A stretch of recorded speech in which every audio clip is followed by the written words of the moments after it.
வயது பெரிதானவர்களெல்லாம் நீங்கள் நினைக்க தேவையில்லை. நீங்கள் முடிந்த அளவு பழகினாலே உங்களுக்கு முழுமையான பலன் கிடைத்து விடுகிறது என்பதுதான் உண்மை. ஆகவே எடுத்த எடுப்பிலேயே முழுமையடைந்து விடும் என்று கருதி யாரையாவது முதுகை வைத்து அமுக்கவோ அல்லது அமுக்கி தரையை தொடவோ முயற்சிக்கக்கூடாது என்பதை நீங்கள் தெரிந்து கொள்ள வேண்டும். மெதுவாக நிமிருங்கள், நீண்ட மூச்சு வாங்கிக் கொள்ளுங்கள். இப்பொழுது என் பக்கமாக இருந்து கொண்டு பின்பக்கமாக இந்த ஆசனத்தை செய்ய வேண்டும். எங்கே திரும்பி உட்காருங்கள், என் பக்கமாக. முதலில் வலது பக்கமாக வலது காலை இடது தொடையில் போட வேண்டும்.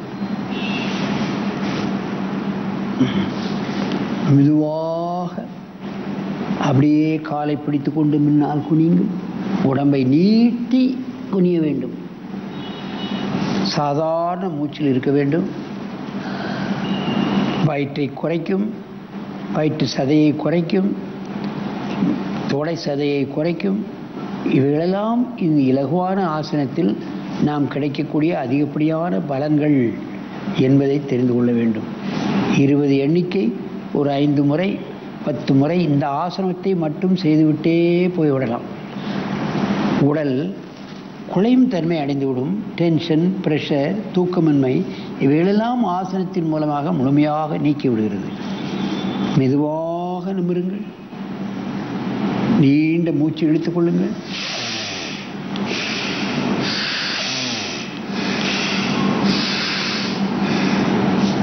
மீண்டும் ஒரு முறை குனியுங்கள்.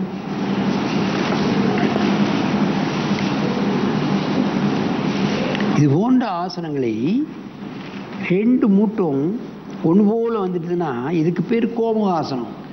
இந்த கோமுகம் என்றால் பசுனுடைய முகம் போன்று இது இருக்கின்றது.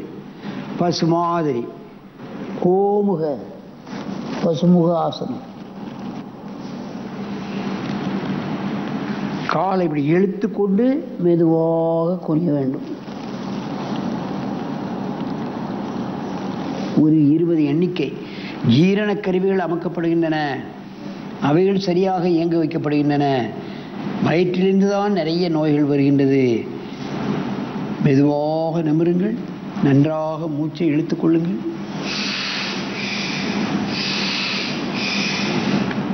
உடம்பை உயர்த்தி காலை பின்னால் இழுத்து குனிய வேண்டும். மெதுவாக குனியுங்கள். பாருங்கள், பல்வேறு கோணங்களில் இந்த ஆசனம் உங்களுக்கு தரப்படுகின்றது. நீங்கள் பார்க்க வேண்டும். அதனை லகுவாக செய்யலாம். மெதுவாக நிமிருங்கள், நீண்ட மூச்சு இழுத்துக் கொள்ளுங்கள். இப்பொழுது காலை மாற்றி போட்டு செய்யணும்.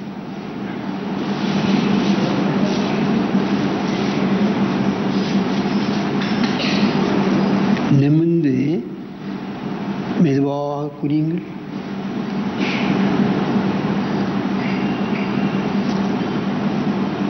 இருபது எண்ணிக்கை முடியாவிட்டால் 10 எண்ணிக்கை, ஒரு மாதம் 15 நாள், அதுக்கப்புறம் 15ஆக ஆக்குங்கள், அப்புறம் 20ஆக ஆக்கலாம்.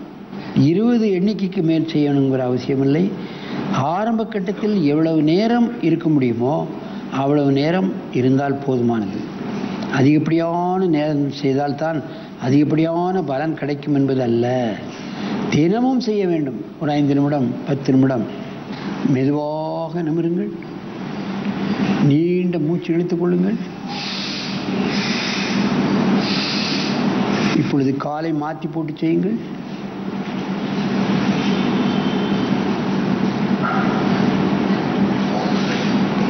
மெதுவாக குனியுங்கள்.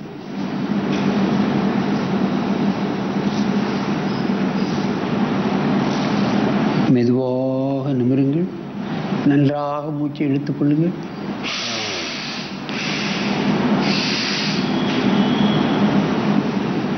இப்பொழுது இதை கலைத்துவிட்டு நேராக போங்க.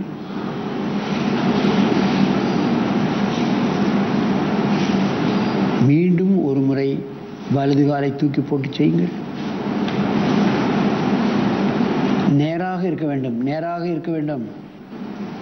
சாதாரண மூச்சில் இருக்கணும். மூச்சு பிடிச்சிக்கிட்டு செய்தோம்னா ரொம்ப நேரம் அந்த ஆசனத்தில் இருக்க முடியாது. லேசாக மூச்சு போயிட்டு வந்துக்கிட்டு இருக்கணும். சில புஸ்தகங்கள் எல்லாம் குறியும் போது மூச்சை விடணும், எழுந்திருக்கும் போது மூச்சை உள்ளே இழுக்கணும் அப்படின்லாம் எழுதியிருக்கோம். ஆனால் ஆசன நிலையில் லேசாக மூச்சு போயிட்டு இருந்ததுன்னா ரொம்ப நேரம் இருக்கலாம். மூச்சை பிடித்து கொண்டோ மூச்சை வெளியே விட்ட நிலையிலேயோ ஒரு ஆசனத்தில் அதிக நேரம் இருக்க முடியாது. லேசாக மூச்சு போயிட்டு வந்து கொண்டிருந்தால் நாம் எவ்வளோ நேரம் வேண்டுமானாலும் அந்த ஆசனத்தை நாம் இருக்கலாம். காலை பின் தள்ள வேண்டும், கை நேராக இருக்க வேண்டும். காலை எவ்வளவுக்கு பின் தள்ளுகிறோமோ அவ்வளவுக்கு தலையை நாம் மேலே லாக் பண்ணலாம். அந்த முட்டில் நாடி வந்து முட்டில் லாக் ஆகணும். மெதுவாக எழுந்திருங்கள், நீண்ட மூச்சு வாங்கி கொள்ளுங்கள்.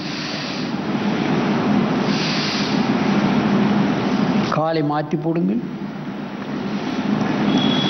ஏற்கனவே நான் சொல்லியிருக்கின்றேன் பலமுறை, கால்களை மாற்றி மாற்றி போட்டு இந்த ஆசனங்களை நாம் செய்ய வேண்டும். மீண்டும் ஒரு முறை செய்யுங்கள்.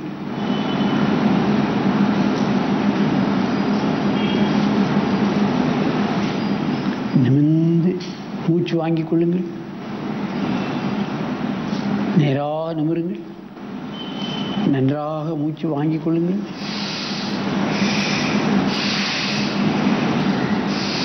காலை பின்னால் பிடித்து கொண்டு சில பேர்களால் செய்ய முடியாது, ஏன்னா வயிறு பெருசாக இருக்கிறதுனால. அவங்க என்ன செய்யணும்னா கையை முன்னால் நீட்டிக்கூட ஆரம்ப கட்டத்தில் செய்யலாம். கையை முன்னால் வைத்து கொண்டு கூட அப்படி குனிஞ்சு பழகலாம். வயிறு பெருசாக இருக்குது, எங்களால் காலை பின்னால் இழுத்தாச்சுன்னா பாடி நிமிந்துரும், முன்னால் குனிய முடியாது.